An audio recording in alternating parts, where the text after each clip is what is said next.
우리는 예수님을 믿습니다. 아멘. 네, 끝입니다. 네, 오늘은 네, 이랬으면 참 좋겠죠. 네, 뭐 이거보다 더 뭐 확실한 말씀의 선포가 어디 있고 우리의 신앙의 고백이 어디 있겠습니까?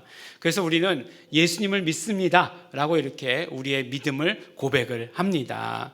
근데 예수님을 믿는다 이렇게 고백하는 것 우리의 신앙 고백입니다.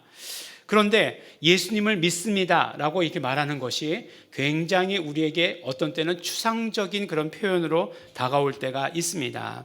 물론 우리는 유대인들, 그때 당시 유대인들 그리고 지금의 유대인들과 굉장히 문화적으로 이렇게 뭐 접촉점이 없죠. 그래서 이렇게 멀리 살고 있습니다. 그렇기 때문에 적어도 우리 중에 이름이 예수인 사람은 없습니다. 그렇죠? 네. 혹시 뭐 보신 적 있으신가요? 저는 못 본 것 같아요. 혹시 있을지도 모르겠죠. 뭐 워낙 이름은 다양하니까. 하지만 그 안에다 예수를 넣는 사람들은 있죠. 뭐 그래서 예수님의 은혜, 예은 뭐 이렇게 하고 예수님의 선물, 뭐 예선 뭐 이렇게 해가지고 그렇게 이름을 짓는 사람들은 많이 보았습니다.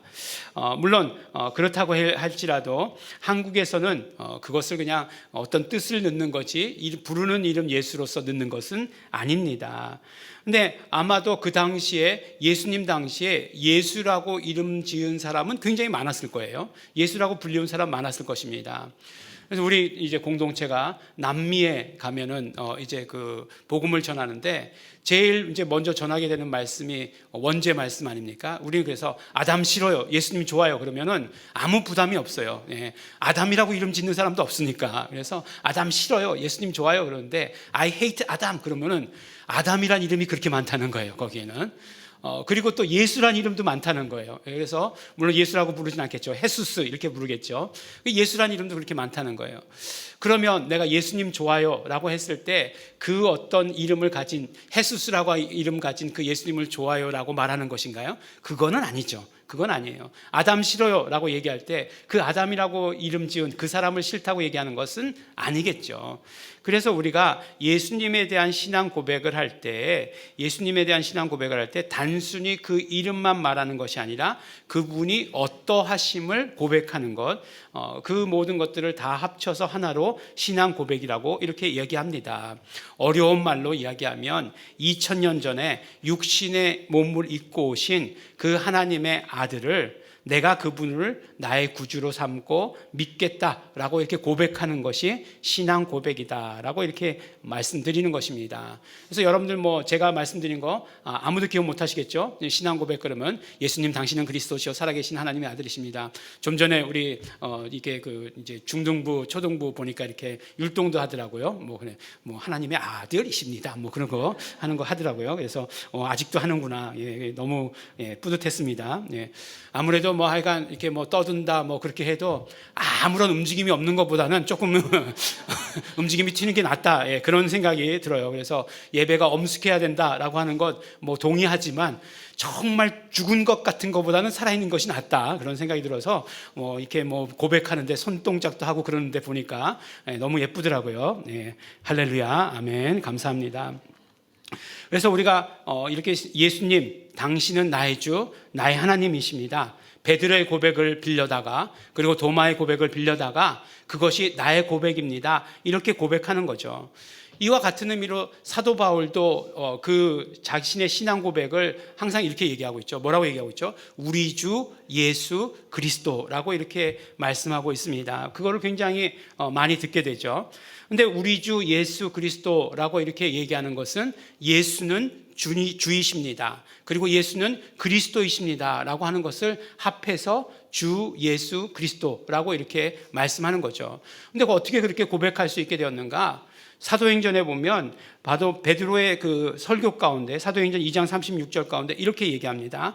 그런즉 이스라엘 온 집은 정녕 알지니, 이제는 이제 이스라엘 온 집만이 아니라 우리 전 세계 모든 민족은 온전히 알지니 너희가 십자가에 못 박은 이 예수를 하나님이 주와 그리스도가 되게 하셨느니라 라고 이렇게 선포를 하시는 것이에요. 그러니까 예수를 하나님께서 주와 그리스도가 되게 하셨으니까 그 예수님은 주 예수 그리스도이시다라고 이렇게 고백할 수 있게 된 것입니다. 그래서 예수님은 누구신가? 주이십니다. 예수님은 누구신가? 그리스도이십니다. 주 예수 그리스도이십니다. 이렇게 고백하게 된 것입니다. 이것은요, 객관적인 사실이에요. 이것은 누가 믿어주고 믿어주지 않고 상관없는 객관적인 사실이에요. 그래서 예수는 주시고 예수는 그리스도가 되시는 것입니다. 그런데 거기에다가 사도 바울은 뭐라고 붙였냐면 우리라고 하는 말을 붙였어요. 그것은 무엇입니까? 바로 그 주 예수 그리스도가 나의 주 예수 그리스도이십니다 라고 하는 그런 고백을 담은 것이에요. 그래서 우리 주 예수 그리스도 이렇게 말할 때는, 그렇게 고백할 때는 이 고백이 나와 어떤 상관이 있는가를 말씀해 주시는 것이에요. 이것이 나의 고백입니다, 이것이 우리 공동체의 고백입니다 라고 하는 것을 말씀해 주시는 것이에요. 그래서 내가 예수를 주로, 예수를 그리스도로 믿습니다 라고 이렇게 고백하는 것이에요. 이 짧은 고백 가운데 정말 어마어마한 그런 어떤 고백이 들어가 있는 것이죠. 우리는 사실 이 고백 하자고 그러면 쉽게 합니다. 그리고 믿으려고 마음먹은 사람들 이 고백시키면 합니다. 믿으려고 결단한 사람들은 더더욱더 이 믿음의 고백을 따라하게 되는 거죠. 그런데 사실 처음부터 이 고백이 그렇게 쉬운 고백이었느냐? 그렇지 않았다는 것이에요. 이 고백 따라하기 굉장히 어려웠습니다. 왜냐하면 그 당시에 주는 오직 하나님 한 분이셨어요. 그런데 예수를 주라고 이렇게 고백하는 것 자체가 그들에게 있어서는 굉장히 어려운 일이었습니다. 그렇기 때문에 초대교회 교인들, 초대교회 성도들에게 닥쳐진 고난이 무엇이었겠습니까? 이 고백을 하는 것이 고난 그 자체였어요.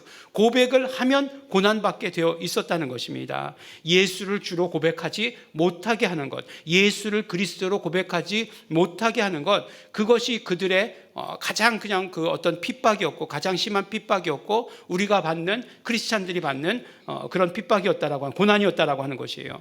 보니까 예수님의 제자들이 이제 산헤드린 공회에 붙잡혀 왔을 때 그들이 뭐라고 얘기합니까? 사도행전 4장 17절에 보니까 이것이 민간에 더 퍼지지 못하게 저희를 위협하여 이후에는 이 이름으로 아무 사람에게도 말하지 말게 하자 하고 그들을 불러 경계하여 도무지 예수 이름으로 말하지도 말고 가르치지도 말라라고 이렇게 명령해서 내어보내는 것을 우리가 보게 되는 것이에요. 예수 이름으로 아무것도 말하지도 말고 아무것도 하지도 말라라고 이렇게 위협했던 것이고, 그러므로 예수 이름으로 했을 때는 어떤 결과가 나타나느냐? 핍박이라고 하는 그런 결론으로 나타났다는 것입니다. 잡아가지고 심지어는 죽이는 일까지도 서슴지 않고 했던 것을 우리가 그 다음에 그 성경을 통해서, 사도행전을 통해서 보게 되는 것 아니겠습니까? 사도 바울이 회심할 때 사도 바울을 안수했던 그 아나니아가 외쳤던 그 외침이 무엇이었습니까? 정말 정말 예수님, 저 사람을 가서 안수하라고 말씀하시는데 저 사람이 어떤 사람입니까? 예수 이름을 부르는 자를 결박하려고 지금 여기 다메섹인데 저 예루살렘으로부터 그 권한을 받아가지고 온 사람 아닙니까? 예? 아니, 예수님, 아무리 그래도 나를 호랑이 굴에다 밀어넣는 건 좀 아니시지 않습니까? 예? 내가 갔다가 내가 제일 먼저 붙잡혀서 죽으면 어떡합니까? 뭐 결국 그런 얘기 아니었겠습니까? 성경에는 이렇게 너무 적나라하게 표현하면 사람들이 믿음이 떨어질까봐 그런 부분들은 싹 뺐지만 아나니아의 마음은 그랬을 것이다 라고 하는 것이에요. 왜 아나니아의 마음을 그렇게 잘하는가? 옛날에 제가 그 램에서 바울이라고 하는 그 연극을 한 적이 있었어요. 근데 제 역할이 뭐였냐면 아나니아였어요. 아나니아. 예.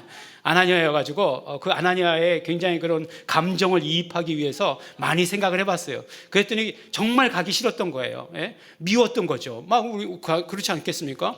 우리 교회 성도들을 막 잡아가는 사람, 그 사람을 가서 지금 눈 못 본다고 해가지고 안수해 주라고 하시면 가기 싫은 거죠. 뭐 그런 마음이었을 거예요. 더군다나 그 사람 눈 뜬 다음에 날 확 잡아가면 어떻게 되는 거예요? 안 되는 거니까 갈 수 없습니다라고 얘기했는데, 결국 아나니아가 얘기한 것도 바로 예수 이름을 부르는 자들, 정말 그들이 예수를 주라 시인하고 고백하는 사람들을 붙잡아가는 일을 서슴지 않고 했다는 것을 우리에게 알려주시는 것이죠. 그러니까 우리의 신앙이라고 하는 것은 무엇이냐면 우리의 신앙 고백과 연결되어야 되는 거예요. 고백과 연결되어야 된다고 말해도, 그러니까 신앙 이꼬르 우리의 신앙 고백 이렇게 말해도 다르지 않다는 것입니다.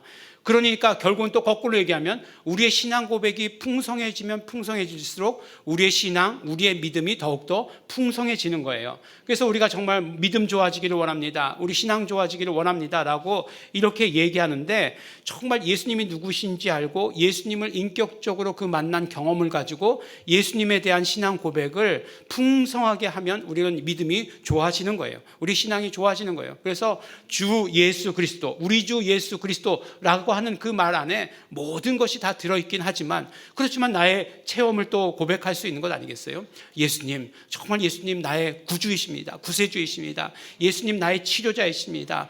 예수님 나의 인도자이십니다. 막 이렇게 걸어 다니면서 예수님에 대한 나의 그런 어떤 개인적인 경험을 말씀드리는 거예요. 막 고백하는 거예요. 고백하는 입술에 쥐어받거나 그러지 않습니다. 예수님께서. 그냥 고백하면 그 고백이 나의 믿음이 되는 거예요. 나의 믿음이 나의 고백이 되는 것이 아니라 나의 고백이 나의 믿음이 된다. 이게 성서적인 방법이에요. 그렇게 된다라고 하는 것입니다. 그래서 우리는 계속해서 1년 365일 52주의 설교를 뭘 듣는 거죠? 예수님이 누구이신가를 듣는 거죠.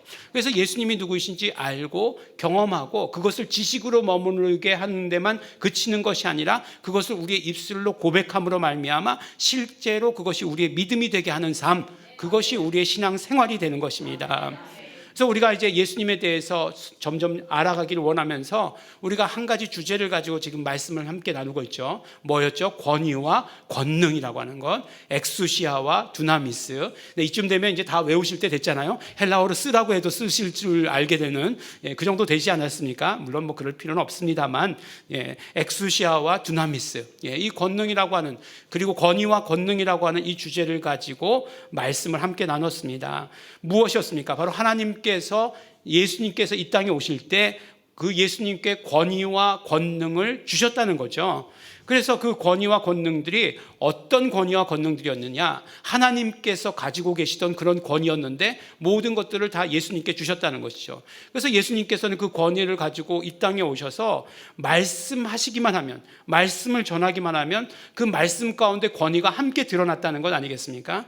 그러니까 우리가 예수님의 말씀을 듣던 사람들이 이렇게 얘기했다는 거예요. 권세 있는 새 교훈이다. 권위 있는 새 교훈이다. 라고 말씀했다는 거예요. 우리가 말씀을 듣고 나서 단순히 듣고서 이거 정말 감동받았어, 좋았어, 오늘 목사님 말씀 내 마음에 딱 들어, 이렇게 하는 것으로 끝이 아니라 권위가 있었다는 것은 무슨 말씀이에요? 나를 진짜로 움직이게 하는 그런 말씀이라는 건 아니겠어요? 그리고 그 말씀들이 실제로 이루어지게 하는 그런 능력 있는 그런 말씀이었다는 건 아니겠어요? 그러니까 예수님께서 말씀하시니까 막 치료가 이루어지고 그 다음에 병 고치면 같은 얘기죠. 그 다음에 귀신들이 떠나가고 하는 그 모든 일들이 실제로 말함과 동시에 그대로 일어났다는 거예요. 그러니까 권위 있다. 그 말씀에 권위 있다라고 얘기하는 것이에요. 그래서 권위와 권능을 가지고 치료하셨고 그 다음 어떤 일을 하셨습니까? 죄인들을 용서하시는 일까지도 하셨던 거죠. 죄인들을 용서하셨어요. 죄인들 용서하셨을 때 어떻게 됐습니까? 유대인들 난리가 났죠. 막 그냥 미꾸라지에 소금 친다, 이 표현밖에 생각이 나지 않는데 정말 추어탕 끓일 때 어떻게 됩니까? 미꾸라지 잡아놓고 굵은 소금 이렇게 탁 뿌리는 순간 어떻게 돼요? 망을 덮어 씌우는 걸 하나 더 준비해야 되지 않습니까? 안 그러면 다 튀어가지고 추어탕이고 뭐가 없는 거죠. 뒤집어 씌우면 그냥 그 안에서 막 폭발이 일어나는 거죠. 막 그냥 그런 것, 그 미꾸라지 소금짓한다 그 말 뜻 아니겠습니까? 그래가지고 막 신성모독이다 막 난리 난 거죠. 막 예수님을 막 붙들고서 막 신성모독이다, 참남하도다 막 그냥 그러면서 예수님에 대해서 그랬다는 거죠. 근데 예수님께서는 권위가 있으신 분이기 때문에 죄를 용서하실 수 있는 권위가 있으셨던 것이에요. 그 다음에 더러운 귀신들을 다 내쫓으실 수 있는 그런 권위를 가지고 내쫓으셨습니다. 이것만 가지고도 예수님 정말 대단한 분이셔, 예수님 정말 좋은 분이셔, 이렇게 고백할 수 있어요. 내가 믿는 예수님 이런 분이야, 막 이렇게 자랑할 수도 있을 것 같아요. 그런데 예수님께서 여기서 그치신 것이 아니라 예수님이 가지고 계신 그 모든 권위와 권능을 우리에게도 주셨다는 것입니다. 아멘. 이게 중요하죠. 예수님께서 우리에게 주셨다라고 하는 것이에요. 여러분들 받은 것 같이 생각 안 하시더라고요. 근데 보니까 요새 이렇게 뭔가 이렇게 줬다 받았다라고 하는 것에 대해서 재판이 이게 열리는 때 이렇게 자세히 보니까 줬다고 하는 사람의 말을 더 믿어주더라고요. 예. 그래서 준 사람이 어디서 언제 어디서 정황이 정확하면 언제 어디서 얼마짜리 5만 원짜리를 뭐 100장을 이렇게 해가지고 전해줬다 그러면 그 전해준 사람의 말을 더 신빙성 있게 받아들이더라고요. 난 받은 적 없다 돌려줬다 하는 사람의 얘기를 믿지 않더라고요. 예. 여러분들 예수님의 말씀을 더 잘 믿으실 거예요. 예수님이 주셨다잖아요. 예수님이 주셨다는데 우리가 안 받았다라고 주장하면 어떻게 되겠냐는 거예요. 안 받았다고 주장하면 신빙성 없다 이렇게 말씀하는 거죠. 예수님이 주셨다는데, 예수님이 주셨으면 정말 또 다른 뭐 저기도 아니고 예수님이 주셨다는데 우리 다 받은 거예요. 네. 받았다 치는 게 아니라 받은 거예요. 네. 권위와 권능을 다 여러분들 가지고 계십니다. 다 받고 계시. 그러니까 예수님께서 그 권위와 권능으로 하신 일이 놀랍고 우리가 보기에도 정말 믿을 만한데 또 그뿐만 아니라 우리에게도 주셨다는 거예요. 우리에게도. 그게 제일 중요하지 않겠습니까? 우리에게 주셨어요. 우리 받아가지고 계십니다. 네. 뭐 교회 올 때 저기서 이렇게 꺼내가지고 오시고 그 다음에 교회 나가시면서 놓고 가시고 그러는 거 아니에요. 네. 분명히 우리 받아가지고 계십니다. 오죽하면 이 정말 이 썰렁한 이야기로서 이렇게 여러분들께 말씀을 드리겠습니까? 네.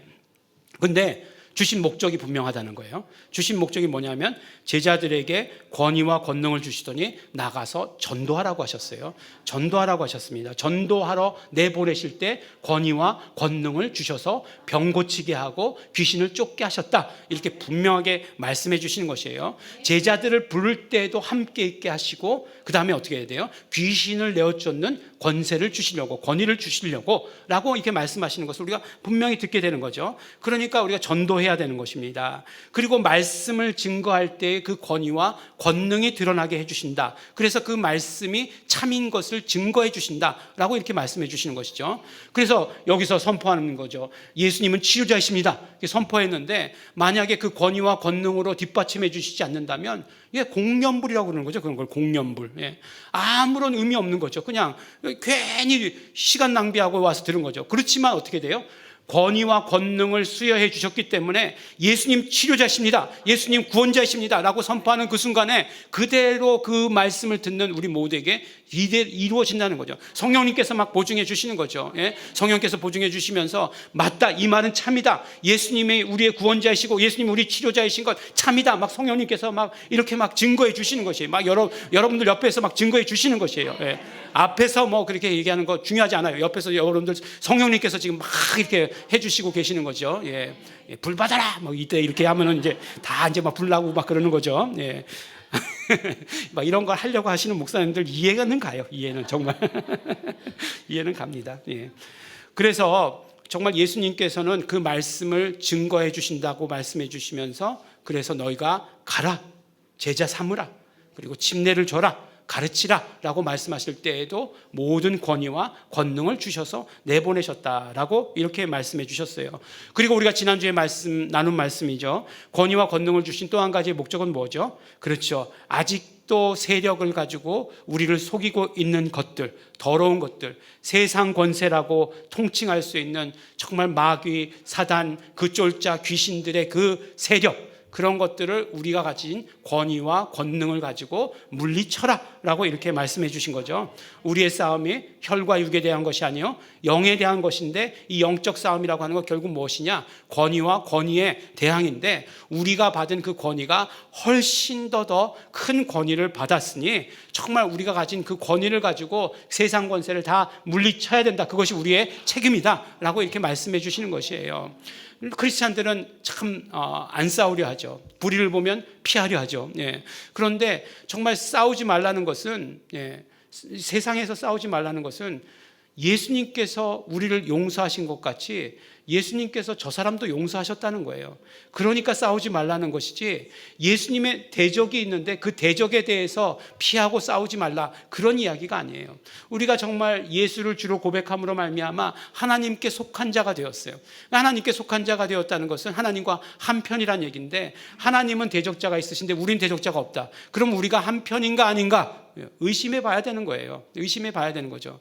그러니까 우리가 하나님과 한편이라면 대적해야 한다는 것이고 맞서 싸워야 된다 이렇게 얘기하시는 것이에요. 그런데 그냥 싸우라 얘기하지 않으시고 우리에게 그 모든 승리를 이끌 수 있는 그 근본적인 승리는 또 예수님께서 십자가에서 이루어 놓으셨고, 자꾸 우리를 속이려고 하는 그런 모든 세력들에 대해서 이길 수 있는 권위와 권능을 우리에게 이미 부여해 주셨다라고 이렇게 말씀하고 있는 것입니다.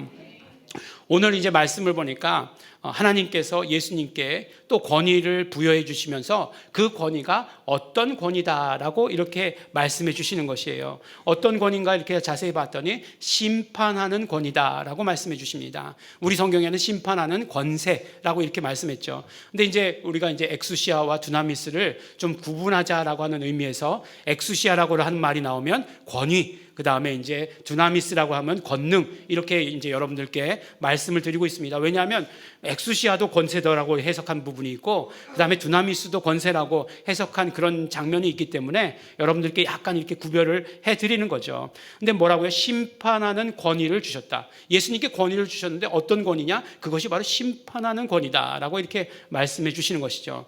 여러분들 그럼 심판 이런 거 생각하면 뭐가 제일 먼저 생각나십니까? 제일 먼저 생각나는 것이 이제 그거죠. 이제 운동 경기할 때 심판이 있죠. 모든 운동 경기가 다 심판이 있지 않습니까? 이렇게 막 생각을 해보다 운동 경기를 생각해 보다가 심판이 없는 운동 경기가 있나? 뭐 이렇게 생각을 하게 되었어요. 근데 그런 건 거의 없죠.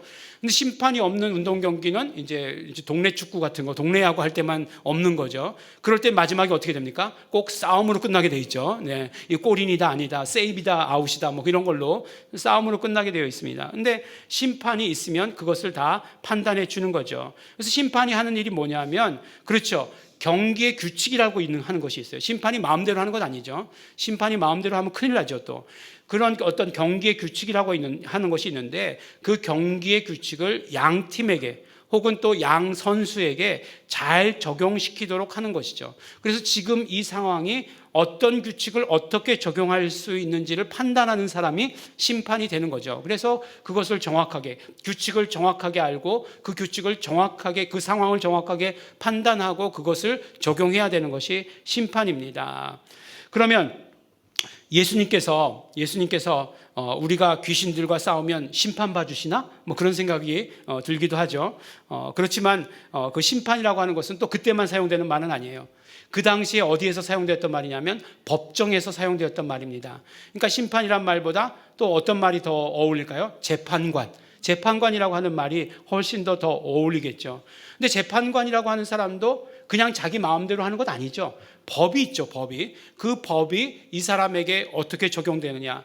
그래서 두 사람의 송사가 있을 때 누구에게 손을 들어줄 것이냐, 법이 누구에게 더 맞느냐를 정하는 것이고, 이 사람이 죄인이냐, 죄가 아니냐라고 하는 것도 법의 기준을 가지고 분명히 심판하는 것임에 틀림이 없다라고 하는 것이에요.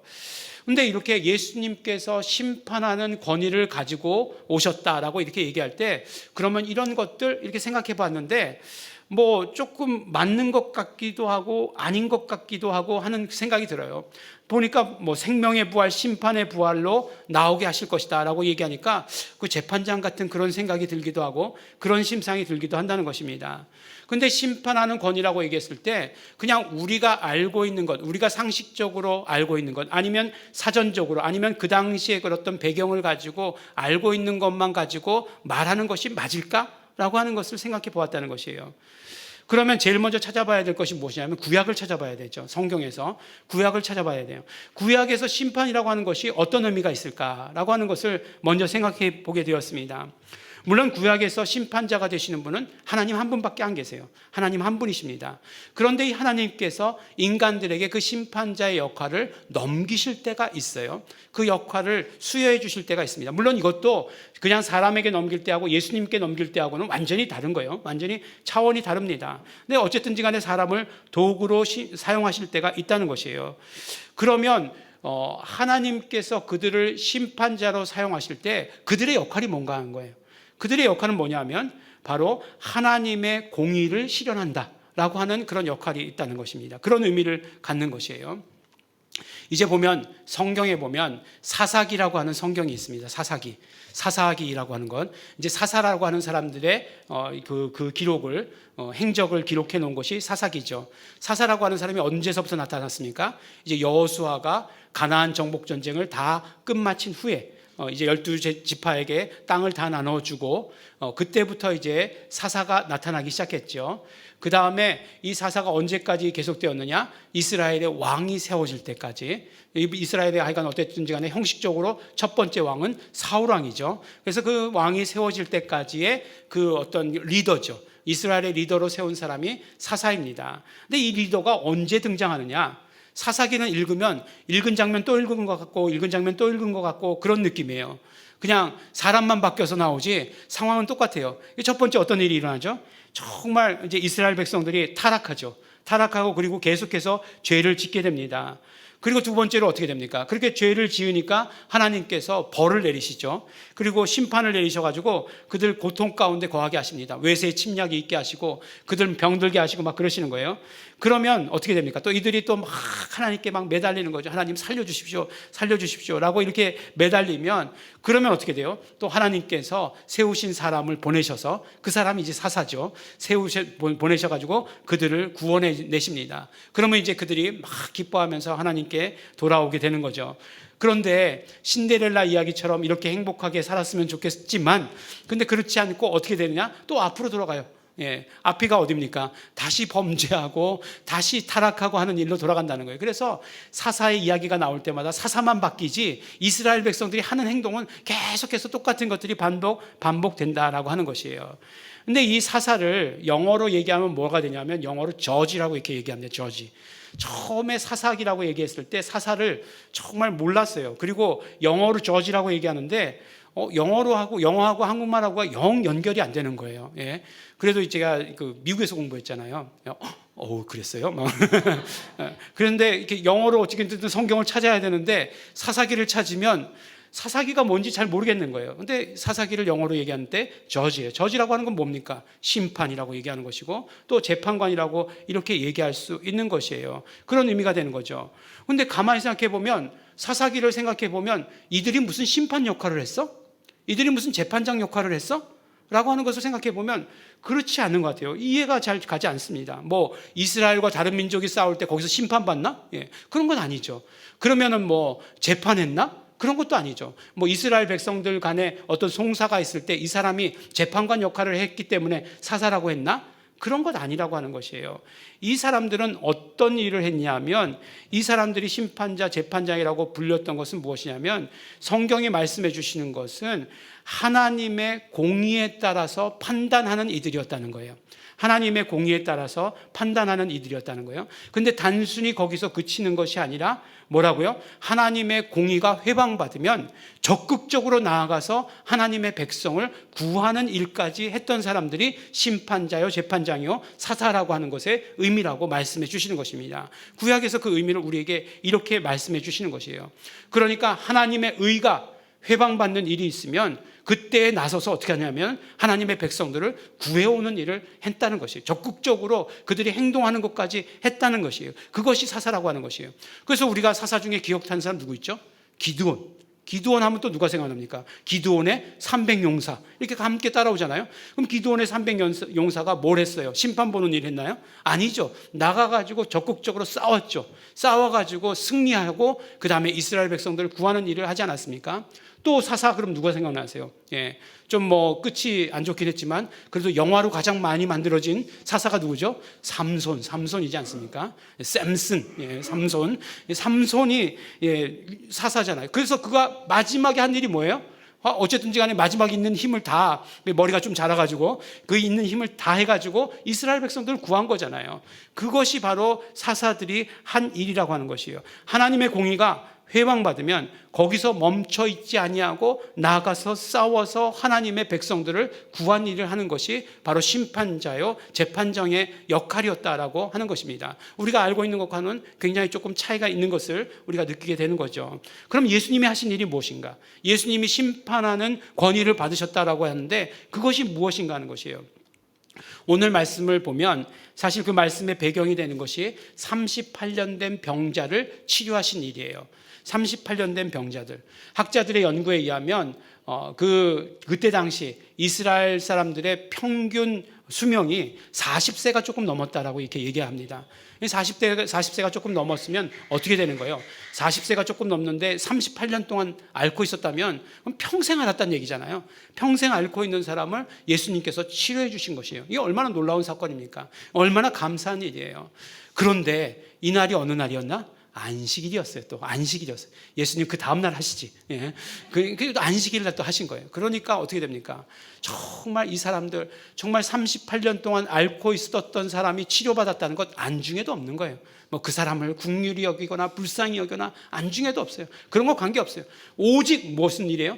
율법을 어겼다, 안식일의 법을 어겼다라고 하는 것에만 초점 맞춰가지고 예수님을 막 몰고 가고 고발하고 하는 일을 오늘 또 볼 수 있게 되는 것이에요. 그때 예수님께서 이런 말씀들을 하시는 가운데 나온 말씀입니다.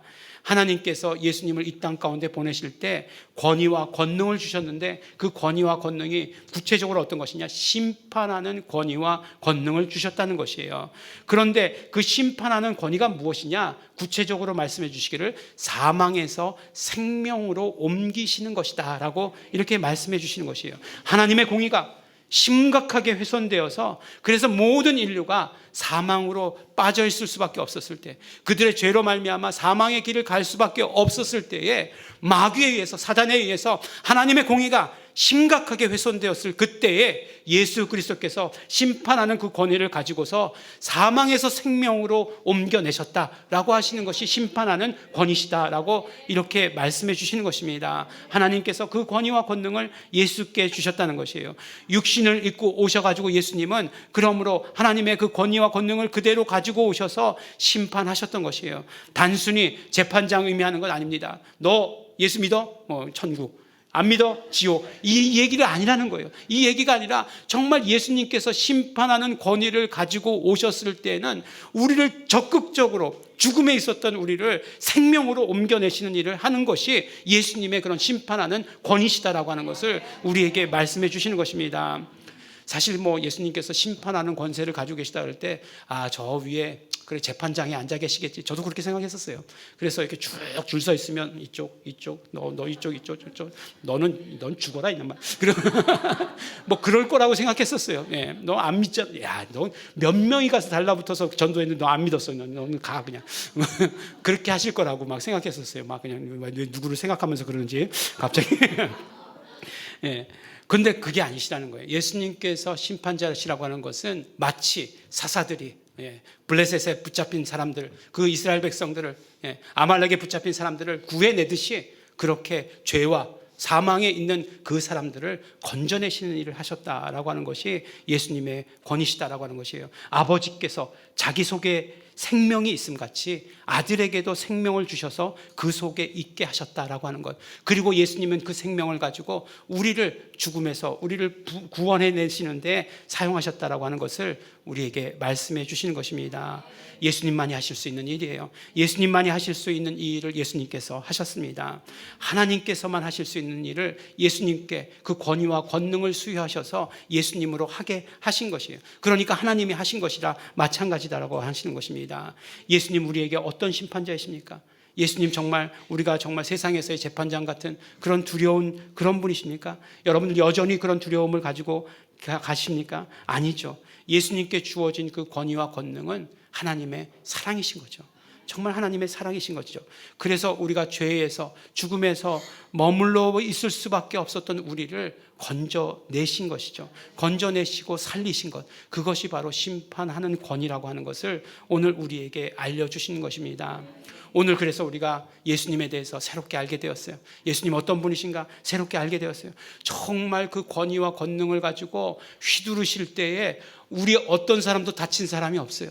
우리 어떤 사람도 다치지 아니하고 오히려 죽음에서 생명으로 옮기게 되었다라고 하는 그 사실을 오늘 우리에게 말씀해 주시는 것이에요. 정말 그 예수님의 사랑, 하나님의 사랑이라고밖에 말할 수 없지 않겠습니까? 예수님 그런 분이시다라고 이렇게 말하는 거예요. 예수님을 오늘 우리는 그렇게 만났고 우리는 오늘 그렇게 경험하고 있는 것이에요. 이 새로운 경험으로 우리 또 고백할 수 있는 건 아니겠습니까? 예수님께 대해서 예수님 정말 심판자이십니다. 심판의 권위를 가지고 계신 예수님 심판자이십니다. 옛날엔 심판자 그럴 때는 막 이거 하시는 분으로 생각했었는데 오늘 이 말씀을 듣고 나니까 그렇군요. 정말 하나님의 공의를 이루시기 위해서 우리를 건져내신 분이시군요. 정말 그것이 예수님의 그 심판의 권위라고 하는 것, 하나님의 사랑 그 자체시군요 라고 하는 사실을 우리가 온전히 깨달을 수 있게 되는 것 아니겠는가 하는 것이에요. 우리가 정말 예수님에 대해서 풍성하게 경험하고 알 수 있게 된다라고 이렇게 말씀해 주십니다. 우리 사랑하는 예일중앙교회 성도 여러분, 예수님께서 우리에게 이 땅에 오실 때 하나님의 모든 권위와 권능을 가지고 오셨습니다. 오늘은 뭐라고 말씀하십니까? 그 권위와 권능이 바로 심판하는 권위라고 말씀해 주신 것입니다. 하나님의 공의가 뒤틀렸던 그곳에서 우리를 구원해 내셨습니다. 하나님의 공의를 드러내셨습니다. 그래서 예수님은 이제 우리에게도 동일한 하나님의 그 권위와 권능을 수여하시면서 주시면서 여전히 하나님의 공의가 뒤틀려 있는, 여전히 하나님의 공의가 회방받는 그곳에 나아가서 너희가 이제는 사용해라 라고 이렇게 말씀해 주시고 계시는 것입니다. 예수님의 권위가 나의 권위입니다. 우리 이렇게 고백하시기 바랍니다. 그러므로 말미암아 하나님의 의를 이루기를 원합니다. 그리고 그렇게 소원하고 결단하시는 우리 성도 여러분 되시기를 예수 이름으로 축원합니다. 우리 함께 기도하겠습니다. 이 시간에 기도하실 때에 정말 하나님의 공의가 그대로 이루어지게 하여 주신 것 너무나 감사하고 감사합니다. 심판하는 권위를 가지고 오신 그 예수님으로 말미암아 하나님의 공의가 이 땅 가운데 이루어지게 하여 주신 것 너무나 감사하고 감사합니다. 또한 그뿐만 아니라 동시에 우리를 죽음에서, 사망에서 건져내서 생명으로 옮겨주신 것 너무나 감사하고 감사합니다. 그 예수님을 나는 나의 구주로 고백하고 나의 주, 나의 그리스도로 고백하고 고백합니다. 나의 고백을 받아주시옵시고 나의 고백이 풍성하게 하여 주시옵소서. 나의 고백이 전도가 되게 하여 주시옵시고 선교가 되게 하여 주시옵소서. 우리 다 같이 감사하시면서 결단하시면서 통성으로 기도하시겠습니다.